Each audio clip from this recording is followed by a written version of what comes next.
जय हिंद दोस्तों। जैसा कि आप सबको पता होगा, इलाहाबाद हाई कोर्ट के स्टेनोग्राफर का एग्ज़ाम समाप्त हो गया है। आज के इस वीडियो में मैं कंप्लीट एनालिसिस करूंगा कि स्टेनोग्राफर का कट ऑफ कितना जा सकता है, हिंदी स्टेनो का कट ऑफ कितना जाएगा, इंग्लिश स्टेनो का कट ऑफ कितना जाएगा, और उसके साथ साथ आपका जो पूरा एग्ज़ाम हुआ है इसमें कितने बच्चों ने आवेदन किया है, पर सीट कंपटीशन कितना है, और कितने बच्चों ने एग्ज़ाम दिया है, कितने बच्चों ने एग्ज़ाम स्किप किया है, पेपर का क्या लेवल था। इन सभी को एनालिसिस करने के बाद मैं आपको बताने का प्रयास करूंगा कि इस बार इलाहाबाद हाई कोर्ट में स्टेनोग्राफर का कट ऑफ कितना जा सकता है। तो आप सभी लोग इस वीडियो को लास्ट तक अवश्य देखिएगा। अगर आपको वीडियो अच्छा लगे तो आप इस वीडियो को लाइक कर सकते हैं, अपने दोस्तों के साथ इस वीडियो को शेयर करना ना भूलें। जैसा कि आप सबको पता होगा, जो स्टेनोग्राफर का एग्जाम हुआ है, सबसे पहले हम बात करते हैं पेपर के लेवल की, क्योंकि आप जैसे ही एग्जाम सेंटर से बाहर निकले होंगे वहां पर भी बहुत सारे लोग ऐसा कहते हुए पाए जाएंगे कि आपका पेपर बहुत ज़्यादा इजी आया है, पेपर बहुत हलवा आया है। और उसके बाद जब आप मोबाइल अपना ओपन करेंगे वहां पे जो एनालिसिस कराई जाएगी उनके माध्यम से यही बताया जा रहा है कि पेपर बहुत आसान आया है, लेकिन वास्तविकता में ऐसा नहीं है। अगर वास्तविकता की बात करें तो आपका जो पेपर का लेवल है ये आपका मॉडरेट आया है, ठीक है ना, बहुत ज़्यादा इजी है ना ही बहुत ज़्यादा हार्ड है। अगर आप देखिए जो आपका ग्रुप सी का पेपर हुआ था इलाहाबाद हाई कोर्ट में, ग्रुप सी अर्थात आपका जूनियर असिस्टेंट का, इसमें अगर हम बात करें तो इसका जो पेपर का लेवल था ग्रुप सी का, इससे कई अच्छा पेपर आपका स्टेनोग्राफर का आया है। एक बार मैं फिर से बताता हूं, जो आपका ग्रुप सी का पेपर था इससे कई गुना अच्छा पेपर, हार्ड पेपर आपका स्टेनोग्राफर का आया है। तो पेपर का जो लेवल है वो आपका अच्छा खासा आया, पेपर का लेवल बढ़िया है। इजी पेपर आप इसको नहीं कह सकते। मैं आपको एग्जांपल के तौर पे बताना चाहता हूँ। मान लीजिए आपका जो मैथ का सेक्शन है, मैथ के सेक्शन में 25 में से आप यहाँ मान के चल सकते हैं 15 से 16 प्रश्न ऐसे थे जो आपके इजी थे, लेकिन इसके बाद के जो आपके प्रश्न थे, इसके बाद के जो आपके लगभग 8 से 10 प्रश्न थे वह आपके मॉडरेट और हार्ड आए थे। अब कोई बच्चा इस 10 प्रश्न को देखने के बाद, इस 15 प्रश्न को देखने के बाद कहता है कि पेपर बहुत ज़्यादा इजी आया है, तो वो सिर्फ यही 15 प्रश्न करके सिलेक्शन तो नहीं ले पाएगा, ठीक है। यही 15 क्वेश्चन करके सिलेक्शन नहीं ले पाएगा, उसको इसमें भी आपका हाथ मारना पड़ेगा, ठीक है। यहाँ तक आप बात समझ गए। वही हिंदी की बात करें तो आप कह सकते हैं कि हिंदी आपकी थोड़ी सी इजी थी। इजी टू मॉडरेट, मॉडरेट आप हिंदी को कह सकते हैं, लेकिन इजी, जाहिर से इजी एकदम हलवा पेपर कहना उचित नहीं होगा। आप जीके जीएस का पेपर देखे होंगे, जीएस जीके के लेवल को देखे होंगे, अगर आप एग्जाम दिए होंगे तो आपको पता होगा इस बार जीके जीएस का जो लेवल था वो आपका जो ग्रुप सी का एग्जाम हुआ है उससे कई गुना अच्छा पूछा गया है। और जीके जीएस में देखिए, कोई आपका जीके जीएस का जो एग्जाम होता है उसमें इजी और मॉडरेट नहीं होता है। अगर आपको आता रहेगा चाहे कितना भी आसान प्रश्न हो, अगर आपको नहीं आता है तो हार्ड ही होगा, और वहीं अगर आपको आता हो और कितना भी हार्ड प्रश्न हो आपको इजी ही लगेगा। तो इसमें इजी और हार्ड नहीं होता है, अगर आपको आता है तो आपको आता है, नहीं आता है तो कोई बात नहीं, उसको हल भी नहीं कर सकते हैं आप।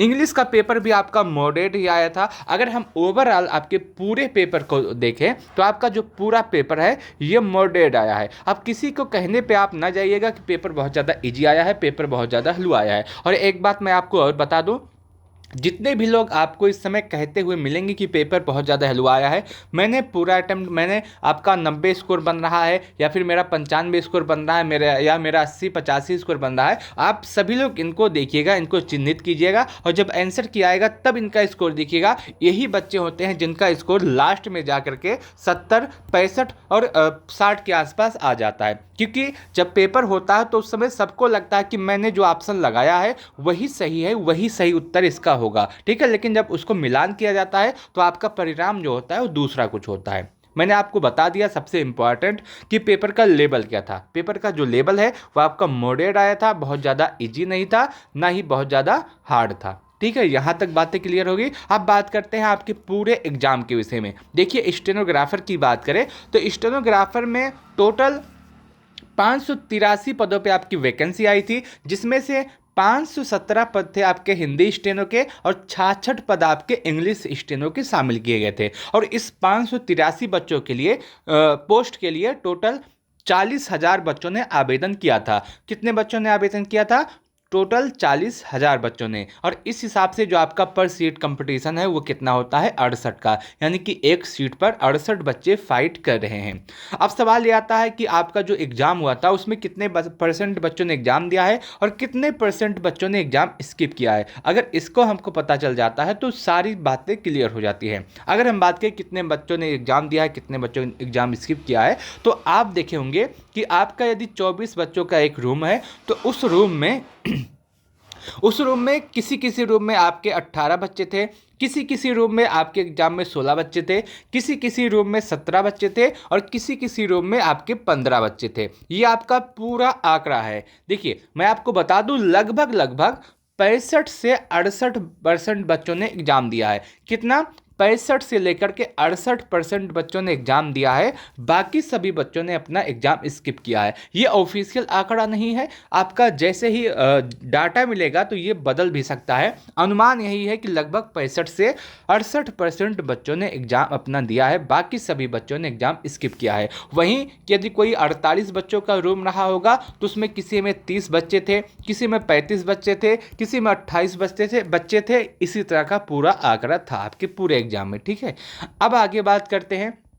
मैंने आपको पेपर का लेवल बता दिया, जो ऑफिशियल आंकड़ा था मैंने वो भी बता दिया। अब सवाल ये आता है कि इन सभी को एनालिसिस करने के बाद आपका कट ऑफ कितना होगा, हिंदी स्टेनो का कट ऑफ कितना होगा, इंग्लिश स्टेनो का कट ऑफ कितना होगा। लेकिन उससे पहले मैं आपको बता दूं, बहुत सारे लोग ऐसा करते हैं कि जो आपका प्रीवियस ईयर का कट ऑफ है 2022 का, उसको आधार मानकर बताते हैं कि आपका कट ऑफ इतना जाएगा, आपका कट ऑफ इतना हो सकता है, जो कि सरासर गलत है। क्योंकि पिछले पेपर में की और बात करें और इस बार के पेपर की बात करें तो उसमें ज़मीन और आसमान का अंतर है।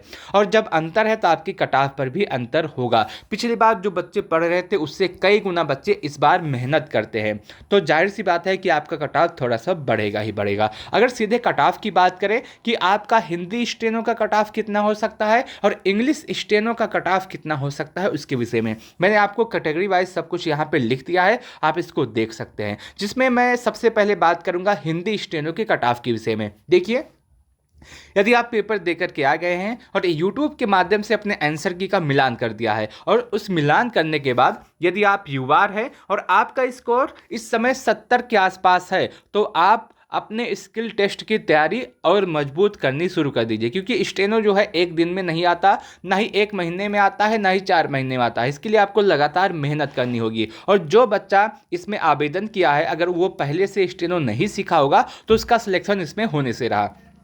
ठीक है, तो यदि आप युवार है और आपका स्कोर यदि 70 के आसपास बन रहा है तो आप अपने स्किल टेस्ट की तैयारी और मजबूत करना शुरू कर दीजिए।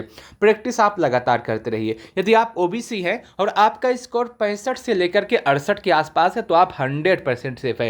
यदि आप ईडब्ल्यूएस हैं और आपका स्कोर 65 से 68 के आसपास है तो आप सेफ है। यदि आप एससी हैं और आपका स्कोर 60 के आसपास है तो आप सेफ है। यदि आप एसटी हैं और आपका स्कोर 58 के आसपास है तो आप सेफ है। यह आपका हिंदी स्टेनो का कट ऑफ है। वहीं इंग्लिश स्टेनो के कट ऑफ के विषय में बात करें तो यदि आप युवार हैं, आपका स्कोर 62 है तो आप सेफ है। यदि आप ओबीसी हैं और आपका स्कोर 58 के आसपास है तो आप सेफ है। यदि आप ईडब्ल्यूएस है और आपका स्कोर 57 के आसपास है तो आप सेफ है। यदि आप एससी हैं और आपका स्कोर 48 के आसपास है तो आप सेफ है। ये आपका इंग्लिश स्टेनो का कट ऑफ है। देखिए, मैं आपको फिर से बता देता हूं कि यदि आपका इतना स्कोर बन रहा है तो आपको किसी भी कीमत पे अपना जो आपका स्किल टेस्ट है उसकी तैयारी शुरू कर देनी है, चाहे जैसे, क्योंकि आपका जो कट ऑफ है इससे भी कम जा सकता है। मैंने एक अनुमान बताया है कि इसी के आसपास आपका कट ऑफ जाएगा। और मैं यह भी कहता हूं कि यदि आपका स्कोर इससे 2-4 नंबर कम है तब भी आप अपने स्किल टेस्ट की तैयारी अवश्य कीजिएगा,